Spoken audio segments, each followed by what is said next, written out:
সংস্কারের পাশাপাশি নির্বাচনকে সর্বোচ্চ গুরুত্ব দেওয়া প্রয়োজন বলে মন্তব্য করেছেন বিএনপির মহাসচিব মির্জা ফখরুল ইসলাম আলমগীর। বলেন, গণতন্ত্র পুনরুদ্ধারের আন্দোলনে বিএনপির অবদানকে ছোট করে দেখার কোনো অবকাশ নেই। গুলশানে দলের চেয়ারপারসনের কার্যালয়ে সকালে সংবাদ সম্মেলনে এসব কথা বলেন তিনি। ছাত্র জনতার আন্দোলনকে বিনষ্ট করতে নানাভাবে ষড়যন্ত্র চলছে অভিযোগ করে মির্জা ফখরুল বলেন, ফ্যাসিবাদের দোসররাই বিভিন্ন শিল্প কারখানায় আন্দোলনকারী শ্রমিকদের ও ধর্মীয়ভাবে সংখ্যালঘুদের বিষয় নিয়ে নানাভাবে উস্কানি দিচ্ছে।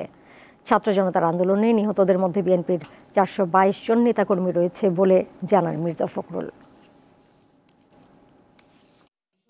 সবচেয়ে বেশি গুরুত্ব দেওয়া দরকার এবং যে আপনাকে নির্বাচন কমিশন সংক্রান্ত একটা সংস্কার কমিটি তো করা হয়েছে বদির আলম মজুমদার সবকে এগুলো, তাই না? আমার তো মনে হয় অতি দ্রুত, এটা 2 মাস লাগার কথা না, এবং 2 মাসের মধ্যেই উনি যদি দিয়ে দেন তার একটা নির্বাচন করতে হবে।